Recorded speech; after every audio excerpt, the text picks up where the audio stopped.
ওনার অপরূপ সৃষ্টি দেখার জন্য এবং ওনাকে অনুধাবন করার জন্য দিয়েছেন জিহবা।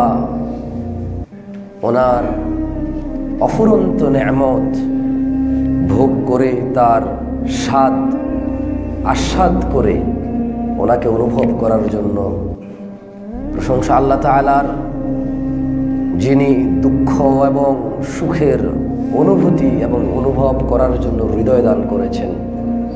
প্রশংসা আল্লাহ তাআলার, যিনি সুখে মুখের মধ্যে হাসি ফোটায়, দুঃখে চোখ দিয়ে অশ্রু ঝরায়।